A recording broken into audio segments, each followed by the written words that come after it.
Saudara, hari ini kita akan masuk dalam pembahasan tentang kunci keberhasilan Yosua dan Kaleb dalam meraih terobosan. Ya, kita masuk di pembahasan yang baru tentang kunci keberhasilan Yosua dan Kaleb dalam meraih terobosan. Mari Bapak Ibu Saudara, kita lihat satu kebenaran firman Tuhan yang terambil dalam Bilangan ayat ke-13, pasal ke-13, mulai dari ayat ke-17 sampai dengan ayatnya yang ke-20 dan 27 hingga ayatnya ke-30. Dikatakan demikian firman Tuhan.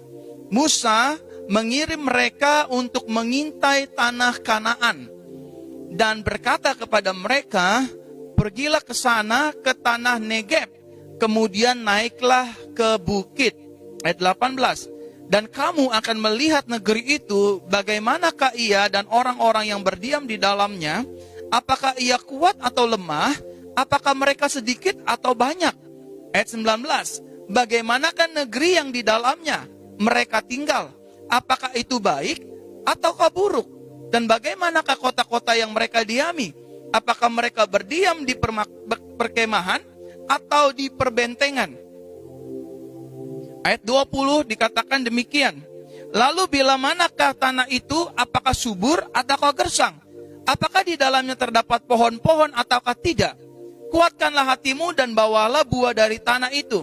Hari-hari ini adalah hari-hari pemetikan anggur yang pertama.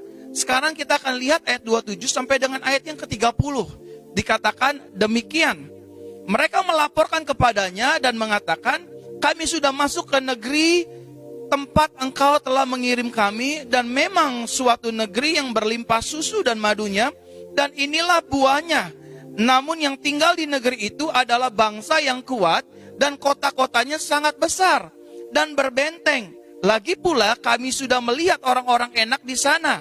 Orang Amalek tinggal di tanah Negeb, dan orang Het, dan orang Yebus, dan orang Amori tinggal di bukit. Orang-orang Kanaan tinggal di dekat laut dan di tepi sungai Yordan. Ayat terakhir 30 dikatakan demikian.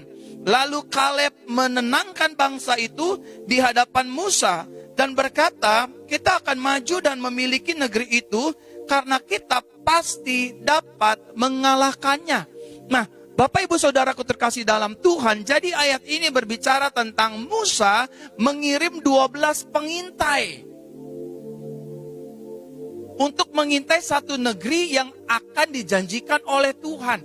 Tetapi hasilnya berbeda, saudara. Yang 10 menyampaikan berita hoax, yang 2 menyampaikan fakta kebenarannya. Nah, salah satu yang dapat menghalangi hidup kita untuk meraih terobosan serta janji Tuhan adalah rasa pesimis. Sama-sama katakan dengan saya. Salah satu yang menghambat janji Tuhan dalam hidup saya adalah rasa pesimis. Ini ya, saudara ngomong aja pesimis, nggak optimis. Salah satu yang menghambat kita untuk meraih keberhasilan, meraih terobosan, meraih janji Tuhan adalah rasa pesimis. Udahlah, saya nggak usah ikut ibadah offline, online-nya Pastor Verona. Ngapain, nggak sembuh-sembuh. Ini rasa pesimis, saudara. Nah, saya ingin sampaikan kepada Bapak Ibu Saudaraku terkasih dalam Tuhan, bahwa salah satu penghambat saudara dan saya tidak melihat mujizat Tuhan, tidak melihat pertolongan Tuhan, tidak melihat kebesaran Tuhan, tidak melihat anugerah Tuhan, bahkan tidak mengalami terobosan di dalam hidup kita adalah rasa pesimis. Nah, pertanyaannya Bapak Ibu Saudaraku terkasih dalam Tuhan, apa itu rasa pesimis? Nah, ini yang mau kita pelajari. Pelan-pelan ya, nanti kita masuk ya Bapak Ibu ya. Rasa pesimis di sini dicatat adalah yang pertama, suatu hal yang tidak memiliki harapan baik. Atau kata lainnya, sering putus asa, cenderung hidup dalam keputusasaan. Nah, saudara, melalui firman Tuhan pada hari ini, mari kita berkaca, sama-sama berkaca. Baik saya sebagai pembicara maupun saudara yang mendengarkan firman Tuhan yang hidup ini. Pesimis dapat diartikan yang pertama, suatu hal yang tidak memiliki harapan baik atau putus asa. Kita sering putus asa. Saudaraku terkasih dalam Tuhan, yang namanya kita berobat ke dokter aja harus berkali-kali. Kita sudah berobat hari Senin, tapi kok minum obat belum sembuh. Minum obat hari Selasa kok belum sembuh. Tetap kita pergi ke dokter kan hari Rabunya kan untuk terus check up. Masa sih kalau kita pergi ke Yesus cuman minta 1 kali aja Yesus harus sembuhin? Nggak bisa begitu Bapak Ibu Saudara. Memang mujizat bisa terjadi seketika itu juga. Mujizat bisa terjadi setelah dia berdoa, setelah Yesus menjamah. Tetapi jangan lupa, mujizat juga bisa terjadi ketika 1 minggu kemudian, sebulan kemudian. Karena semuanya berdasarkan waktunya Tuhan, bukan waktunya kita. Ada banyak orang bisnisnya gagal sedikit, langsung putus asa. Ada banyak orang rumah tangganya lagi memasuki masalah, langsung putus asa. Langsung ngambil keputusan, aduh kayaknya cerai aja deh pastor. Aduh kayaknya cerai aja deh Pak Gembala. Saya udah gak punya semangat ngurus suami model kayak dia. Justru di dalam kelemahan kita lah, kata firman Tuhan, kuasa Tuhan dinyatakan. Kuasa Tuhan diimpartasikan ke dalam iman Bapak, Ibu, Saudara, dan saya. Di saat jalan-jalan mulai tertutup, disitulah fungsi Tuhan untuk membuka jalan. Oleh karenanya Tuhan mengatakan dirinya, akulah jalan. Ketika rumah tanggamu tidak ada jalan, ketika bisnismu sudah tidak ada jalan, ketika pelayananmu sudah tidak ada jalan, datanglah kepada Yesus yang adalah jalan itu sendiri. Oleh karenanya Yesus berkata, I am the way for your life. Yesus berkata, akulah jalan. Ketika orang gak punya jalan, Yesuslah jalan keluarnya. Kalau bisnis kita hari-hari ini sedang mandek, usaha kita hari-hari ini sedang, istilahnya apa, kalau orang kata dunia tuh lagi bapuk gitu ya. Jangan lari kemana-mana, jangan putus asa, jangan hilang harapan. Karena kita masih punya harapan. Siapa harapan kita? Yesus Kristus yang menyatakan dirinya sebagai jalan. Tapi Pak, pintu usaha saya sudah tertutup. Rumah tangga saya sudah tertutup. Pintunya tidak ada bisa membuka rumah tangga saya lagi. Keekonomian saya, keuangan saya, semuanya sudah tertutup. Tidak ada jalan lagi. Selain Yesus menyatakan dirinya sebagai jalan, Yesus juga menyatakan dirinya, I am the key. Akulah kunci itu. Kalau saudara menyadari dan tidak hilang harapan, tidak mudah putus asa, saudara mengerti, oh ya, saya punya Yesus yang adalah jalan. Saya punya Yesus yang adalah kunci. Dia bukan hanya jalan, dia bukan hanya kunci, dan dia juga bukan hanya pintu. I am your door, I am the door. Akulah pintu itu. Dan bukan hanya aku pintu, tetapi aku juga kunci. Yang membuka berkat-Mu, yang membuka kunci pintu keselamatanmu, pintu keuntunganmu, dan lain sebagainya. Saudaraku terkasih dalam Tuhan, pesimis dapat diartikan tidak memiliki harapan. Pak, saya udah ikut ibadah Bapak, Pak, berkali-kali Pak, tapi sampai hari ini saya belum hamil-hamil juga. Harapannya bukan di Pastor Verona, harapannya ada di dalam Yesus. Amin, saudara. Saya juga berharap kepada Yesus. Saya juga mengandalkan Yesus. All about Jesus, I surrender to Jesus. Bukan yang lain. Kalau saudara berharap kepada pendeta, berharap kepada manusia, berharap kepada orang kaya, berharap atas pertolongan orang tetangga sebelah, saudara akan kecewa. Saudara akan terluka hatinya. Bahkan saudara akan menimbun rasa pahit. Kok gak ada orang yang peduli sama saya? Kok gak ada orang yang care sama saya? Sepertinya hidup saya sudah gak berarti, sudah gak ada jalan. Saya udah putus asa, saya udah tua kayak begini, tapi kok belum dapat jodoh-jodoh. Saudaraku terkasih dalam Tuhan, Tuhan kita, Yesus kita, Dia adalah Tuhan yang penuh kasih, indah pada waktunya, bukan mau-maunya kita, tetapi suka-sukamu Tuhan. Amin, Bapak Ibu. Dan yang kedua, pesimis dapat diartikan sebagai berikut. Pesimis adalah suatu hal yang ragu akan kemampuan dirinya sendiri.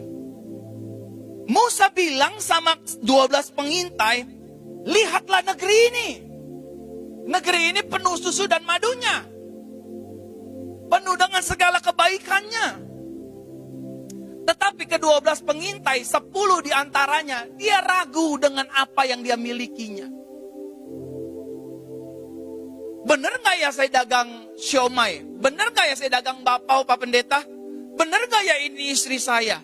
Bener nggak apa yang udah saya lakukan? Bener nggak pelayanan yang udah saya jalankan? Dia ragu, saudara. Nah, rasa pesimis dapat diartikan sebagai orang yang ragu akan kemampuannya sendiri. Saudara, saya ingat waktu saya memulai pelayanan online, itu nggak ada yang nonton, saudara. Saya ngomong sesungguh-sungguhnya. Saya bicara sesungguh-sungguhnya. Pelayanan saya online-nya nggak ada yang nonton sampai 1.900 orang. Nggak ada. 100 juga bodoh amat, kagak ada, saudara. Tapi saya percaya apa yang saya lakukan. Tuhan menyertai saya, Tuhan di pihak saya. Saya nggak sedang lagi nyari popularitas, lagi nyari banyak viewers, lagi nyari persembahan. Saya melakukan apa yang terbaik yang Tuhan sudah percayakan. Saya percaya apa yang saya lakukan pasti diurapi, pasti diberkati. Saya tidak mau pesimis. Ada banyak anak Tuhan, orang Kristen yang menjalani bisnis, yang menjalani rumah tangga, yang menjalani pelayanan. Mereka dihantui dengan rasa pesimistis di dalam hati, pikiran, telinga, dan seluruh kehidupannya. Sehingga keputusan yang diambil, mundur, bunuh diri, mengakhiri hidup, serta lari dari kenyataan. Inilah kenyataan dan faktanya. Saudaraku terkasih dalam Tuhan.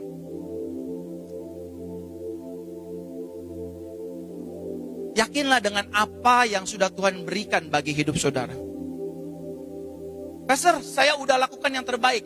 Amin. Kita lakukan yang terbaik bagian kita. Kita tunggu bagian Tuhan. Bagian kita apa? Melayani. Bagian kita apa? Bekerja. Bagian kita tetap apa? Rajin. Selebihnya itu bagiannya Tuhan. Bagiannya Tuhan apa? Buat mujizat. Kirim berkat. Kirim customer baru. Buat keberhasilan. Memberikan terobosan. Memberikan anak. Suami istri tugasnya apa? Ya berdoa.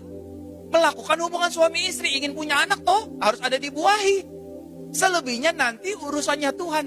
Sama seperti Tuhan mengingat kepada Hana. Wah, saya ingat janji saya kepada Hana. Makanya Hana diberikan anak dalam kandungannya. Tugas Hana sama Penina hanya sama Elkana maksudnya, maaf, suaminya. Kalau Penina mah madunya ya.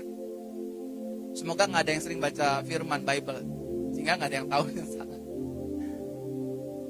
Sama Elkana, dia tetap melakukan bagiannya, melakukan hubungan suami istri, dan sehingga Tuhan ingat sama dia. Jangan putus asa. Tapi Pak, saya udah 35, Pak, saya belum punya anak. Jangan putus asa. Saudara bisa hamil, saudara bisa mengandung bukan karena usia. Terserah dah. Medis mau ngomong apa? Oh udah 35 udah gak bisa punya anak. Terserah. Tuhan saya gak begitu. Udah 40. Terserah. Karena saya percaya bagi Yesus tidak ada perkara yang mustahil. Amin.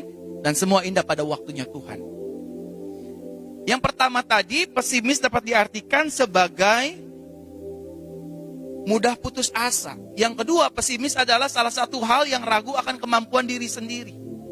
Dan yang ketiga, yang terakhir, pesimis dapat diartikan sebagai suatu hal yang dikuasai rasa khawatir yang berlebih-lebihan. Nah ini, besok saya makan apa ya Pak? Ya saya udah gak punya duit nih Pak. Apa saya harus nyolong aja Pak? Apa saya harus jual diri aja Pak? Saya ini miskin banget Pak. Besok saya bagaimana ya modal usaha ya? Apa saya jual diri saya aja ya Pak ya? Khawatir. Yesus ngomong sama murid-muridnya, dengar semuanya. Petrus, Simon, Yohanes, Yakobus, Yudas, Iskariot. Semuanya dengerin. Siapakah yang dapat menambah jalannya barang sehasta saja, barang setapak saja, oleh karena kekhawatirannya? Ya tapi Pak, kita kan punya khawatir, namanya manusia. Betul. Manusia punya rasa kekhawatiran. Tetapi kalau intensitasnya sudah memenuhi dan menguasai hidup kita, sehingga pada akhirnya kita gak semangat hidup, gak semangat makan, gak bergairah untuk melakukan segala sesuatu, maunya bunuh diri, maunya mundur, maunya mengakhiri dan lain sebagainya. Saudaraku terkasih dalam Tuhan, maafkan saya. Saya mengerti itu apa yang namanya grace of Christ. Saya mengerti betul. Tetapi ketika saudara lebih self-pity spirit, roh mengasihani diri sendiri lebih besar, maka kita nggak bisa lihat anugerah Tuhan. Memang Tuhan yang menyelamatkan kita, tapi seringkali kita yang nggak mau diselamatkan oleh Tuhan. Sama-sama katakan dengan saya nggak boleh pesimis. Pak, sakit saya belum sembuh-sembuh nih Pak, udah 7 tahun mata saya buta nih Pak, udah 5 tahun saya lumpuh nih Pak. Kalau nggak sembuh-sembuh kayak begini, saya pindah agama aja deh Pak. Ngamuk-ngamuk, marah-marah sama Tuhan, yang rugi kita bos. Kalau saudara ngamuk-ngamuk sama Tuhan, marah-marah sama Tuhan, ngancem-ngancem Tuhan, yang rugi kita. Tuhan gak pernah rugi. Tuhan gak rugi. Jadi saudara dan saya jangan ancem-ancem Tuhan. Gak sembuh-sembuh nih Pak, sampai umur 32 saya belum punya jodoh Pak. Kalau memang saya gak dapat jodoh sebagai anak Tuhan, dengan anak Tuhan yang lainnya saya pindah aja Pak, saya cari aja pasangan yang gak seiman. Jangan ancam Tuhan. Tuhan gak pernah rugi kehilangan kita. Kita yang akan rugi setengah mati kalau kita kehilangan Tuhan. Karena saya ingin kasih tahu ya sama saudara ya, di dalam Yesus ada berkat. Di dalam Yesus ada keselamatan. Di dalam Yesus selalu ada pertolongan. Di dalam Yesus selalu ada sukacita. Di dalam Yesus selalu ada damai sejahtera. Di dalam Yesus selalu ada jalan keluar. Di dalam Yesus ada pintu yang akan Dia bukakan. Di dalam Yesus ada harta-harta yang tersembunyi. Di dalam Yesus selalu ada apa yang ingin saudara dan saya perlukan. Di dalam Yesus ada segalanya. Dan minta maaf, sangat kabar baiknya saya sampaikan. Semua yang Yesus berikan sifatnya kekal. Sukacita kekal. Damai sejahtera kekal. Berkat yang kekal.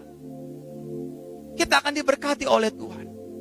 Terus kita mau ngancem-ngancem, udah kalau Tuhan gak berkatin saya pindah agama. Silakan saudara.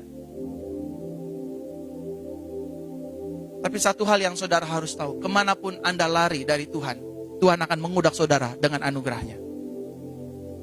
Tetapi jangan lupa, dalam hidup ini ada 3 pribadi, Tuhan, manusia, dan setan. Pilih kepada siapa saudara ingin memilih. Jatuh cinta kepada Tuhan, atau saudara ingin serong dengan Tuhan kepada setan. Saudaraku terkasih dalam Tuhan, rasa pesimistis itu tidak datang dari Tuhan.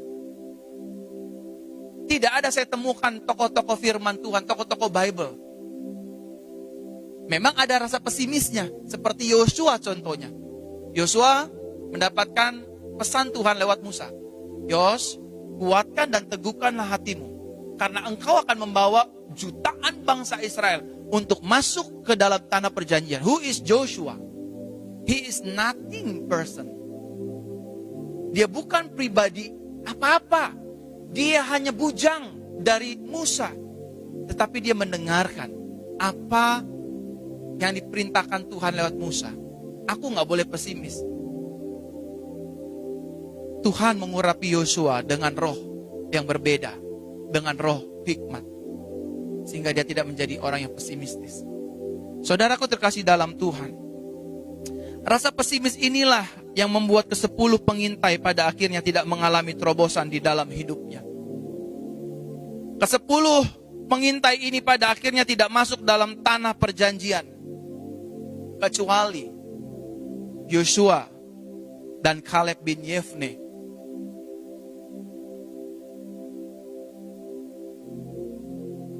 Bilangan 13 ayat 30. Ini kunci keberhasilan Yosua dan Kaleb dalam meraih terobosan. Ini yang mau kita belajar. Apa sih kunci Yosua dan Kaleb bisa pada akhirnya masuk ke dalam tanah perjanjian? Bilangan 13 ayat 30 dikatakan demikian. Lalu Kaleb menenangkan bangsa itu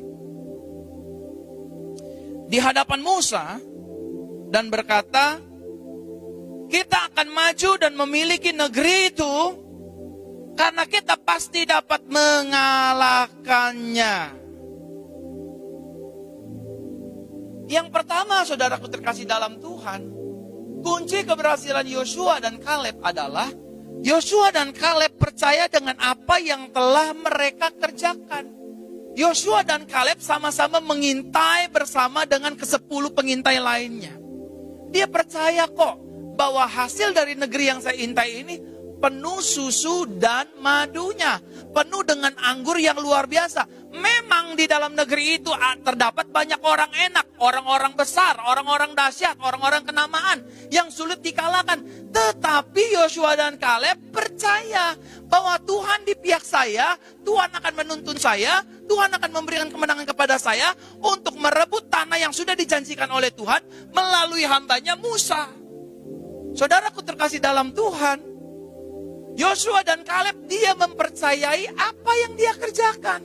Kalau saudara pada hari ini ingin mengalami terobosan secara finansial dan seluruh aspek, percayalah dengan apa yang saudara sudah kerjakan.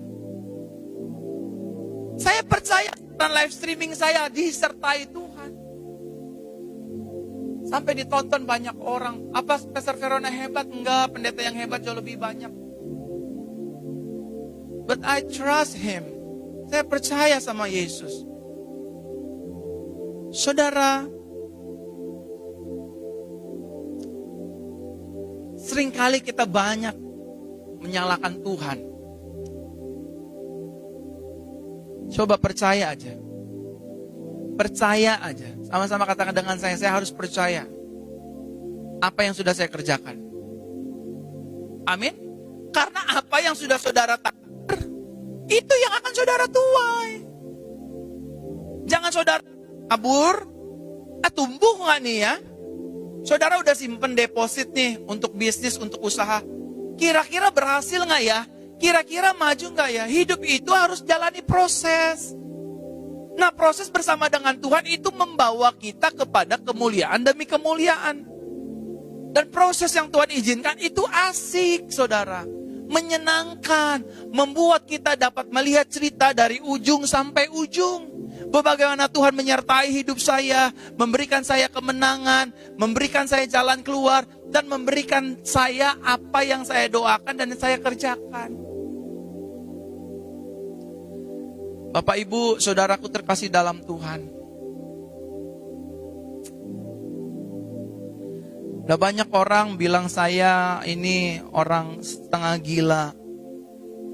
Orang yang mimpi, orang yang nggak tahu diri. Saya terus saksikan kesaksian ini agar ketika kelak hal itu tiba, video ini akan saya putar di gereja itu.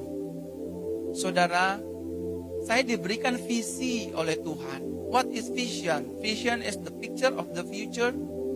Always come from Him, come from heaven. Selalu datang dari Tuhan. It is a vision. Saudara, Tuhan memanggil saya untuk membangun suatu gereja namanya Jesus Christ Church. Memang jemaat yang saya layani hari ini hanya sekitar 100 orang kalau tatap muka langsung. Tapi gereja kami baru umur 2 tahun, Bapak Ibu. Namun Tuhan memerintahkan saya untuk membangun satu gereja yang cukup besar, yang cukup agung di tengah kota Jakarta. Semua orang bilang, mana mungkin bos, mana mungkin bos. Saya gak akan tersinggung, saya tidak akan marah dengan ucapan mana mungkin bos, mana mungkin bos. But I believe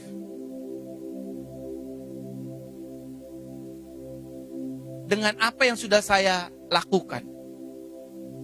Apa yang saya sudah lakukan? Saya bersama dengan jemaat penggembalaan JCC sudah menabur untuk pembelian tanah seharga 500 miliar. Dengerin baik-baik, saudara. Saya bersama dengan jemaat penggembalaan yang oleh karena anugerah Tuhan dipercayakan untuk saya gembalakan, saya bersama dengan jemaat JCC sudah menabur untuk pembelian tanah sekitar 500 miliar rupiah. Untuk pembelian tanahnya saja, belum pembangunan dan lain-lain. Orang bilang saya gila, yes, memang benar, saudara. Orang bilang saya hilang akal, memang benar. benar menurut mulut mereka, tetapi tidak benar menurut mulut Elohim saya. Tidak benar menurut Yesus saya. Saya diomongin banyak orang. I don't care about them. I just care about the word of Christ. Saya habiskan hidup saya hanya melihat janji Tuhan. Gedein dikit. Turunin satu. Saya percaya pujian ini. Kau tunjukkan kasih setiamu, kau menyediakan yang ku perlu, kau setia, kau mulia, Bapa kau setia. Pak, ini 500 miliar nih Pak Gembala, duitnya dari mana? Blessing always come from God. Setuju saudara?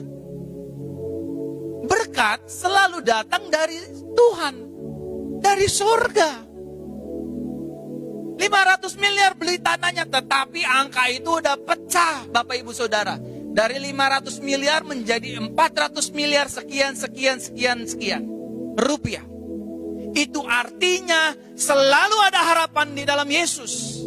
Selalu ada pintu yang terbuka di dalam Yesus. Itu artinya selalu ada kunci di tangan Yesus. Selama saudara dan saya percaya kepada Yesus, percaya dengan apa yang sudah kita tabur, yang sudah kita kerjakan, yang sudah kita usahakan. Orang boleh datang silih berganti, Tuhan Yesus tetap setia, berjalan di depan kita, menuntun langkah kaki kita, dan menggandeng tangan kita. Satu kali untuk selama-lamanya. Yang setuju kasih tepuk tangan buat Tuhan di rumah masing-masing. Amin. Gak apa-apa saya dibilang gila banyak orang, I don't care. Itu vitamin iman buat saya. Saya tinggal bilang sama Tuhan, Tuhan, Engkau yang suruh saya bangun gereja ini. Engkau yang suruh saya untuk membangun Christ Kingdom.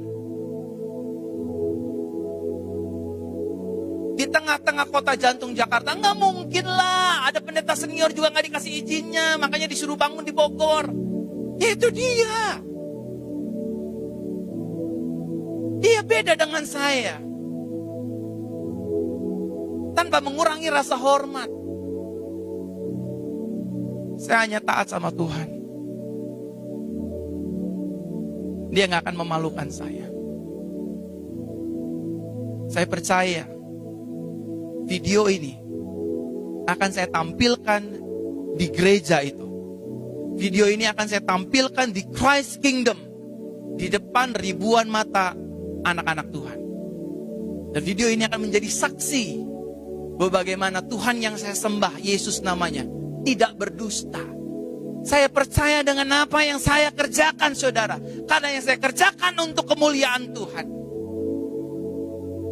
Orang boleh hina saya, tapi Tuhan memuji saya. Orang boleh merendahkan saya, tetapi Yesus mengangkat hidup saya. Pun demikian hidup saudara. Orang mau menghina hidup saudara, orang mau merendahkan hidup saudara. Satu hal yang saya ingin bagikan buat saudara, Tuhan akan mengangkat hidup saudara. Tuhan akan mengasihi hidup saudara. Dan Tuhan Yesus akan memberkati hidup saudara. Yang setuju katakan amin. Percayalah dengan apa yang kau sudah kerjakan. Pak, saya punya toko gelontong di pasar cuma dagang cabai. Percayakan, next time Tuhan percayakan engkau menjadi bos cabai. Next time engkau akan dipercayakan jadi tukang warteg yang berhasil. Businessman jengkol yang berhasil. Amin. Saudara, yang kedua, kunci Yosua dan Kaleb dalam meraih terobosan. Bilangan 14 ayat 6 sampai 7. Dikatakan demikian. Yosua, anak Nun dan Kaleb, anak Yefne, dari para pengintai negeri itu mengoyakkan pakaian mereka. Bah, mereka marah. Mereka berbicara kepada seluruh umat Israel dengan mengatakan, negeri yang telah kami lewati untuk mengintainya adalah negeri yang luar biasa baiknya. Tidak sama seperti apa yang 10 pengintai sudah intai. Mereka semua berdusta. Tapi Yosua dan Kaleb, dia percaya negeri yang disuruh Musa untuk diintai adalah negeri yang baik, yang luar biasa, yang susunya dan madunya berlimpah-limpah. Kunci yang kedua, keberhasilan Yosua dan Kaleb dalam meraih terobosan. Yang kedua, Kaleb memiliki pikiran positif dan pandangan yang benar atas segala sesuatu. Sama-sama katakan dengan saya, pikiran saya harus positif. Pandangan saya harus benar. Karena apa yang kau tabur itulah yang akan engkau tuai. Hari ini engkau menabur pandangan-pandangan negatif. Besok hari Senin engkau akan tuai itu pandangan negatif. Kalau hari ini engkau berkata, aku gak akan mungkin berhasil. Besok engkau gak akan berhasil. Tuhan jahat, kau yang jahat, bukan Tuhan yang jahat. Tuhan selalu memberikan anugerah. Amin. Tuhan selalu menyediakan berkat. Tuhan selalu menyediakan pertolongan. Dari pihak Tuhan tidak ada yang jelek. Bahkan dia sudah diperjelekkan karena kesalahan kita. Hari ini kita berpikir negatif tentang rumah tangga kita. Makanya jangan heran kalau besok rumah tangga kita bercerai, berantakan. Hanya kita sendiri yang punya pikiran negatif. Sama seperti 10 pengintai. Aduh Musa, udah deh. Pakai otak deh Musa. Lu jangan bikin ribet deh Musa. Ini negeri tentaranya gede-gede bos. Kita gak akan sanggup menang bos. Mereka semua tentara-tentara kenamaan. Udahlah gak usah yang aneh-aneh. Tapi Kaleb dan Yosua bin Yefune, dia robek bajunya. Saudara, dia ngomong enggak. Negeri ini gak mungkin gak bisa kita rebut. Negeri ini pasti kita bisa rebut. Karena ada Tuhan di tengah kita. Ada Tuhan yang memimpin kita. Nah saudara, firman Tuhan mengatakan begini. Selalu dikatakan dan saya senang. Jika Tuhan di pihak kita, jika Tuhan memimpin langkah hidup kita, siapa yang dapat melawannya? Bukannya kita arogan, bukannya kita sombong, tapi orang itu akan berhadapan langsung dengan Tuhan, bukan dengan kita. Amin. Kemenangan bangsa Israel dapat diraih karena Tuhan yang berjalan di depannya. Dengan tiang awan, dengan tiang api, dengan segala spektakulernya. Saudaraku terkasih dalam Tuhan. Wah, saya imannya sangat diberkati dengan firman yang saya bawakan sendiri. Rugi buat teman-teman yang left dari live ini. Tapi itu hak masing-masing.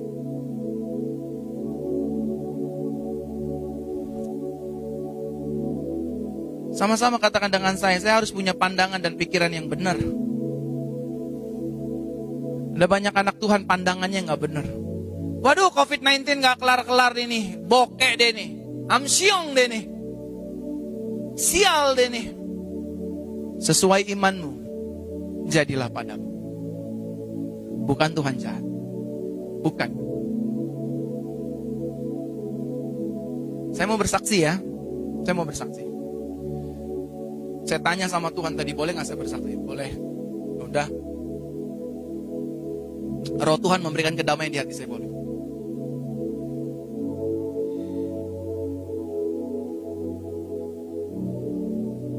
Di saat semua orang lagi sulit untuk menjalani hidup hari-hari karena COVID-19, karena kita semua tahu keuangan sulit dan lain sulit. Tetapi saya tidak mau mengimani fakta apa yang sedang terjadi di mata saya. Dunia fakta dan dunia anugerah. Saya selalu mau stand di dalam dunia anugerah. Saya selalu mau berdiri di dalam dunia anugerah. Fakta cukup saya lihat aja. Saya gak masukin di pikiran, saya gak masukin di telinga, saya gak masukin di hati. Singkat cerita Bapak Ibu Saudara, aku terkasih dalam Tuhan. Bagaimana ya biaya hidup, biaya ini? Tapi puji Tuhan, selama setahun lebih pandemik, saya tidak meminta-minta kepada siapapun. Gereja yang saya gembalakan oleh karena anugerah tidak terlambat menggaji pegawai-pegawai atau pegawai-pegawainya Tuhan, staf full timernya Tuhan, bukan staf full timer saya loh ya. Mereka itu full timernya Tuhan. Biaya untuk operasional gedung, biaya operasional untuk renovasi ratusan juta, nggak pending tuh, nggak pending, nggak pending. Karena saya selalu memperkatakan, berpikiran yang positif. Tuhan pasti menolong, Tuhan pasti membela, Tuhan pasti memberkati, Yesus pasti menolong, Yesus pasti memberkati, Yesus pasti membuka jalan, Yesus pasti menyediakan. Karena bagian Yesus adalah membuat mujizat, menyediakan berkat, menolong. Bagian saya adalah berpikir positif, melangkah dengan percaya, terus bekerja, dan beriman dengan apa yang sudah saya kerjakan. Itu bagian saya dan bagian saudara. Amin, saudaraku terkasih dalam Tuhan. Yosua tuh gak punya hati, Yosua tuh gak punya pikiran negative thinking gitu.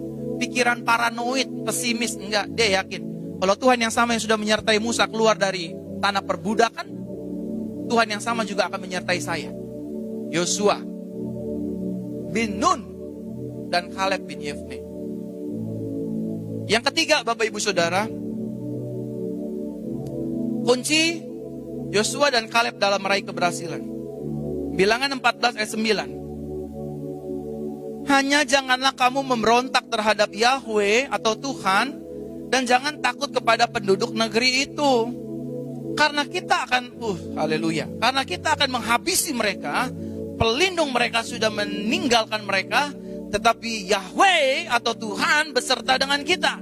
Janganlah kamu takut terhadap mereka. Kunci yang ketiga. Bagaimana Yosua dan Kaleb meraih terobosan. Yosua dan Kaleb tidak memiliki roh pemberontakan. Yosua dan Kaleb gak mau berontak, saudara, dengan pemimpinnya yang bernama Musa. Berbeda dengan ke-10 orang ini.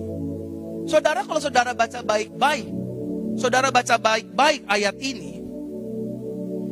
Ayat ini tuh mengakibatkan pada akhirnya karena ke-10 orang pengintai ini memberitakan kabar-kabar buruk, kabar hoax, mereka memiliki roh pemberontakan pada akhirnya kepada Musa. Semuanya ngamuk. Datan, Abiram, semuanya komplain sama Musa. Bangsa Israel komplain sama Musa. Saudara, saya hanya ingin mengingatkan satu hal yang menurut firman Tuhan catat dan ajarkan. Salah satu dosa yang dibenci Tuhan selain sungut-sungut adalah pemberontakan. Pemberontakan pertama kali terjadi di sorga ketika Lucifer ingin naik ke takhta Tuhan. Dan apa yang terjadi? No grace for him. Buang, reject, ignore.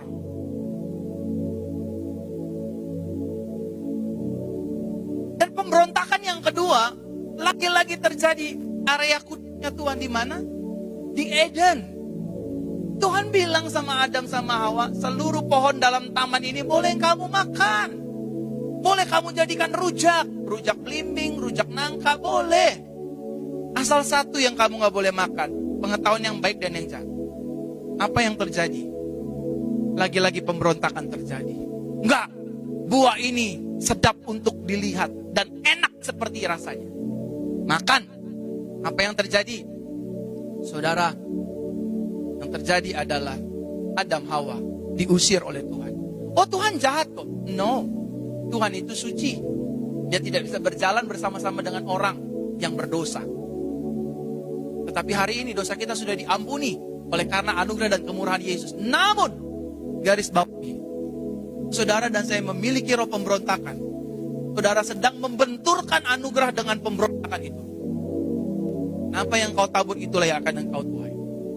Oke, selanjutnya ketika Musa, Harun, dan Miriam, mereka bertiga di dalam satu kemah. Tiba-tiba Harun komplain bersama dengan Miriam. Siapa Harun dan Miriam? Mereka adalah saudara-saudaranya Musa, kakak-kakaknya Musa, keluarganya Musa.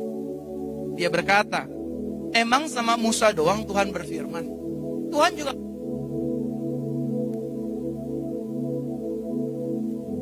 dari surga langsung turun dengan gumpalan asap dan gumpalan api.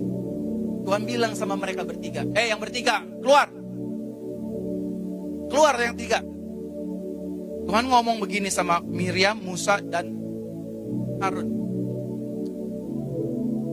Kalau ada seorang nabi di wilayahnya, dia tidak dihormati. Padahal dia adalah spokesperson-nya saya. Wakil ucapan mulut saya. Kira-kira harus diapakan orang tersebut? Musa diam, Miriam dan Harun pun diam. Singkat cerita, Tuhan menyudahi pembicaraan itu. Lalu Miriam dan Harun ketakutan. Bilang sama Musa, Musa, janganlah datangkan dosa ini atas kami. Maafkanlah pemberontakan kami. Lalu Musa berkata kepada Tuhan, Tuhan, jangan hukum Harun dan Miriam. Kalau ada seseorang yang kurang ajar dengan orang tuanya, maka anak itu harus dinajiskan selama 7 hari. Kenapa? Kusta meliputi, penyakit meliputi tubuh Harun dan Miriam selama 7 hari. Dan mereka dinyatakan najis selama itu. Saudara, selanjutnya kisah Datan, Korah, dan Abiram. Di kisah ini juga mereka melawan Musa. Dan Musa. Lalu Tuhan dari surga bilang begini, Musa minggir. Aku ingin bantai semuanya. Saudara, apa yang terjadi? Musa lagi-lagi berkata, jangan Tuhan, jangan. Nanti negara-negara lain, bangsa-bangsa lain akan mencemooh namamu. Dengan tanganmu sendiri engkau membawa keluar bangsa Israel dari tanah perbudakan. Udah sampai luar engkau bunuh semuanya, itu kan lucu namanya Tuhan. Tapi Tuhan berbelas kasih dan Tuhan bilang begini kepada Musa, Musa, pisahkan dirimu dengan angkatan yang jahat ini. Yang Abiram, Korah, dan Datan semua di sebelah kanan. Yang di sebelah kiri semua ikut Musa. Saudara, apa yang terjadi? Tiba-tiba tanah terbelah, bumi mulut menganga, dan menelan hidup-hidup hampir belasan ribu orang yang mengikuti spirit pemberontakan Datan, Abiram, dan juga Bani Korah. Saudaraku terkasih dalam Tuhan, Musa mendidik Yosua dengan luar biasa, dengan Kaleb dengan luar biasa, dengan 10 pengintai dengan luar biasa. Tetapi hasilnya berbeda. Yang 2 taat, yang 10 dia memiliki roh pemberontakan. Kalau saudara ada di tempat kantor, di mana Tuhan menempatkan saudara, maafkan saya ya, dulu kan saudara juga gak punya pekerjaan, dulu kan saudara gak punya posisi. Kalau sekarang saudara punya posisi, punya kerjaan di kantor di mana saudara bekerja, itu atasan datang dari Tuhan. Jangan berontak. Kalau berontak, jangan jedotin, jangan aduin, jangan benturin anugerah dengan pemberontakan saudara. Saya selama menjadi pendeta, saudara, saya bersaksi, saya paling takut memberontak terhadap gembala jemaat saya. Saya punya 3 gereja, ini gereja keempat saya sebagai gembala jemaat. Sebelum saya melayani di salah satu gereja, di gereja pengembalaan saya melayani 4 gereja, saudara. Pertama gereja GKI, gereja ya, yang kedua GPIB, yang ketiga gereja GBI Kemayoran, yang keempat ada gereja di Kebon Kacang. Keempat-empatnya dengan gembalanya saya nggak berani memberontak, saudara. Saya mengerti anugerah, saya juga mengerti spirit pemberontakan menjadi musuh utamanya Tuhan. Tuhan nggak akan hukum, tetapi saudara akan kehilangan. Karena bimbingan, visi datang dari pemimpin. Ibrani mencatat demikian, taatilah pemimpinmu jahat atau tidak dan perilakunya. Tapi saya kalau ditindas, biarkan Tuhan yang membela saudara dan saya. Saya ditindas berkali-kali dengan gembala saya, saudara. Saya disuruh ngepel gereja dan lain sebagainya. Saya dibikin kacung, saudara. Saya ingin melawan, Tuhan bilang sama saya, stop. Apa yang saya lakukan? Nangis, saudara. Satu kali saya pernah benar-benar gak tahan itu. Saya marah. Lalu roh Tuhan menegur saya.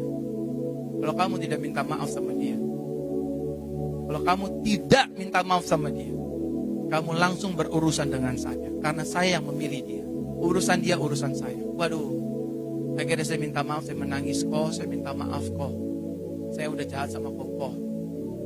Setelah itu saya didoakan, saya diurapi, saya nggak berani lagi. Anak-anak, jangan ngelawan berontak sama orang tua.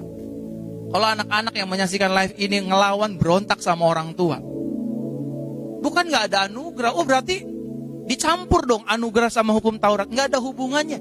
Karena pemberontakan merupakan masuk dalam hukum tabur dan tuai, saudara. Kalau saudara berontak dengan pemimpin saudara di kantor, saudara tuh wajar kalau saudara semua karirnya ditutup. Jangan pakai dia. Dia itu orang pemberontak. Ya memang Tuhan akan ampuni kita, tetapi harganya mahal. Jangan berontak. Saran saya sebagai anak Tuhan, mengalir saja dalam tuntunan Roh Kudus. Ikuti saja. Satu kali saya pernah diminta oleh gembala saya habis tugas malam jaga konseling jam 11 sampai jam 6 pagi. Bayangin ya, istirahat cuma jam 2 sampai jam 3. Mata masih mengantuk, saya disuruh kirim buku ke Gambir. Jam 7 saya tunggu sampai jam 10. Saya pusing setengah mati sampai saya muntah di Gambir, saudara. Karena kurang istirahat. Saya mau berontak tapi saya takut.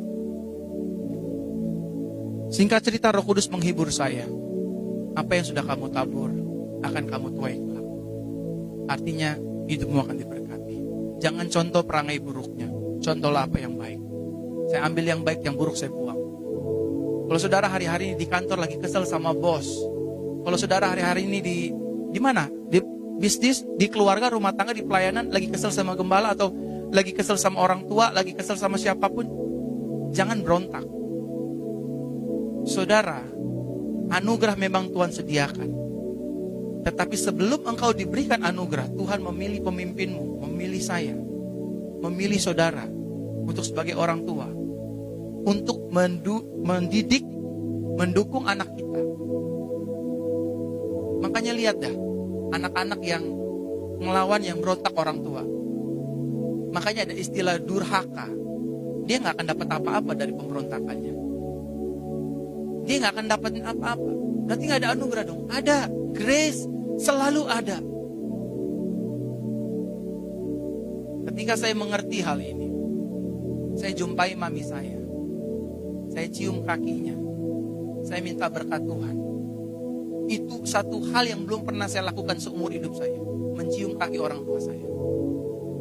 Tapi karena Tuhan yang suruh, saya bilang sama Tuhan, tapi kan mami saya jahat Tuhan, tapi kan dia begini, tapi kan saya argue terus. Saya argue terus sama dia. Tapi satu titik Roh Kudus bilang, bacalah seluruh kitab suci, lihatlah tokoh-tokoh yang berontak. Lihat akhir hidupnya, lihat endingnya. Apakah aku gak kasih anugerah? Ada. Tetapi kedegilan yang membuat kita kehilangan terobosan dan anugerah Tuhan. Yang terakhir, saudaraku terkasih dalam Tuhan, Bilangan 14 ayat 24. Tetapi hambaku Kaleb, karena ia memiliki roh yang berbeda dan sepenuhnya mengikuti aku, lihat ya, maka aku akan membawanya ke sana, ke dalam negeri yang telah dimasukinya, lalu keturunannya akan memilikinya. Yang keempat, yang terakhir, kunci Yosua dan Kaleb dalam meraih terobosan. Yosua dan Kaleb memiliki roh yang berbeda. Apa artinya roh yang berbeda? Roh yang gak berontak, roh yang gak ngelawan, roh yang gak ngerasa diri paling hebat, paling benar, paling suci, paling. Rohnya beda. Diajak berzina saya gak mau. Kalau saya berzina, saya melukai hati Tuhan, saya melukai diri saya sendiri. Kalau saya cheating sama Tuhan, saya melukai hati Tuhan. Kalau saya berontak terhadap suami, terhadap istri, saya melukai hati Tuhan. Saudaraku terkasih dalam Tuhan, milikilah roh yang berbeda. Sama seperti Kaleb dan Yosua memiliki roh yang berbeda, memiliki Roh Kudus. Kalau kita dagang, janganlah kita berbohong. Kalau kita berbisnis, berbisnislah yang benar. Kalau kita melayani, melayanilah yang benar, saudara. Saudara, kalau lihat hidup hari-hari ini, makin ngeri. Kita sudah ada di posisi akhir zaman. Sudah bukan lagi pintu gerbang akhir zaman, tapi kita sudah sama-sama memasuki pintu akhir zaman ini. Saudaraku terkasih dalam Tuhan, percayalah dengan apa yang saudara kerjakan. Berpikirlah positif. Dan jangan miliki roh pemberontakan. Belajarlah taat. Yang terakhir, milikilah roh yang berbeda. Amin, Bapak Ibu Saudaraku terkasih dalam Tuhan. Saudara harus memiliki roh yang berbeda. Karena ketika saudara memiliki roh yang berbeda, saudara nggak akan menjalankan bisnis, usaha, dan hal-hal lainnya dengan maunya kita, tetapi maunya Tuhan. Karena ketika Tuhan nanti memimpin kita, ketika Yesus memimpin hidup saudara dan saya, ketika Yesus yang sudah membimbing hidup saudara dan saya, memegang rumah tangga saudara dan saya, memegang pelayanan saudara dan saya, maka di situ Yesus menyediakan anugerahnya, menyediakan kemenangan, menyediakan sukacita, menyediakan damai sejahtera, menyediakan segala yang terbaik buat kita semua. Amin untuk firman Tuhan.